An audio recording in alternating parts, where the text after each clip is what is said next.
Hey guys, and welcome for this video how to set up Urban Terror like a boss. This is Azle from the Urban Times, and in this tutorial we'll go over several of the most important Urban Terror settings you need to know. The first setting you need to know about is the field of view. Go to Escape, Options, General Settings, Field of View. The default setting is 90 degrees. You want to set it to at least 105, maybe 110. It widens your field of view and allows you to see more. For instance, look at this corner. You can still see it, right? But if we go to Options and set back the field of view to 90 degrees, you can't see it anymore. Also, having a wider field of view allows you to be more comfortable while jumping. Like this. The only disadvantage of having a wider field of view is that, well, you'll have to get used to it, and at first you'll be worse at aiming at people, but it'll get better, don't worry. The second setting you need to know about is the crosshair setting. The default setting is a white dynamic cross. I mean, it's pretty good, but I suggest you use a dot. Most pros nowadays do, and it's not for nothing. Go to Escape, Options, Crosshair Settings, Crosshair Type. There are two types of dots. One which you can change the size of, this one, the first one, and the second one which corresponds to the first one, sorry, at size 15. I use this one, but I suggest you use the first dot, which you can change the size of at first, and put a size of 25, maybe 30, to get used to it, and then you can lower it, and put a color such as green, bright color. And now you can start training with that. At first it won't be easy, but don't worry, you'll hit a ton of headshots afterwards. Thirdly, I wanted to talk to you about the blood settings. They're not as important as the first two, but still I wanted to talk to you about them. Go to Escape, Options, Blood setting. I've disabled them, but the default setting is enabled like this.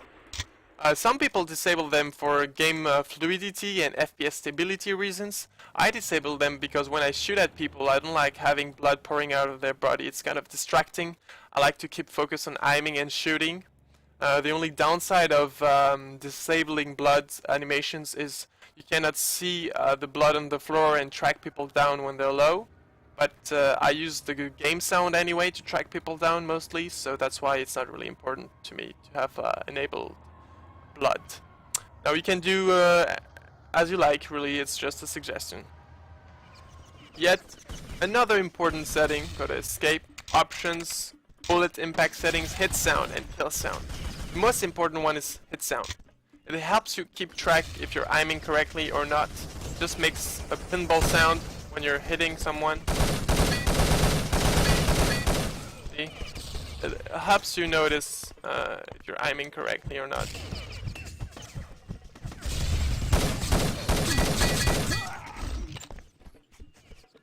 Whoops. Now, the kill sound isn't as important, but it's still very useful here. When you kill someone and he's not in your field of view, basically when you kill people with grenades or when they bleed to death, and you're not sure if you've killed them, and you need to check out the top left of your screen to know that, well, the kill sound just helps you keep track of your kills, even when they don't die in front of you. That's why it's pretty useful. Let's make a kill with that kill sound so that you can hear the sound of it. There we go.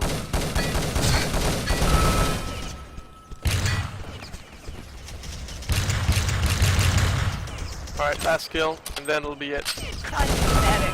There we go. Hopefully you've understood why you need to turn on hit sound, and will turn on hit sound, and maybe kill sound if you find it useful as well. Another setting we're going to talk about, and actually it's two settings we're going to talk about. Go to Escape, Options, Gun Settings. Check out Smaller Gun and Dynamic Light. First, Dynamic Light. It's yes as default, and you can notice it. When you shoot, there are flashes. Now if we disable it,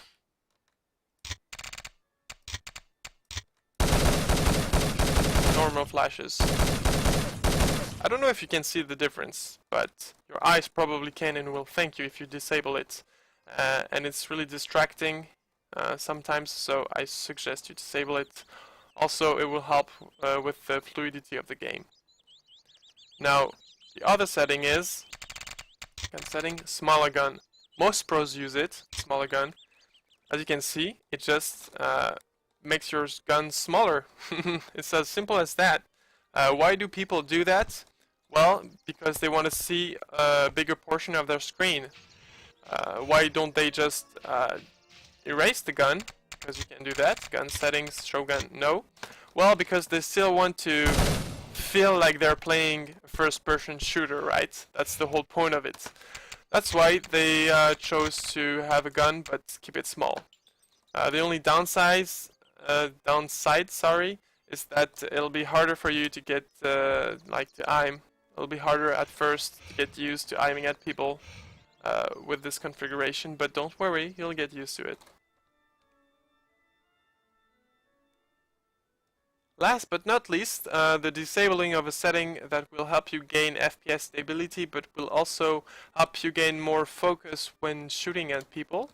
As you can see when I shoot, there are these little things, I can't really see them here, coming out of my weapon, and they can be quite distracting. Now, to disable them, just go into the console, do /CG_SFX brass time, like this. If I hit enter, you can see they're at 5000. Just set them to 0 like this, and they're gone.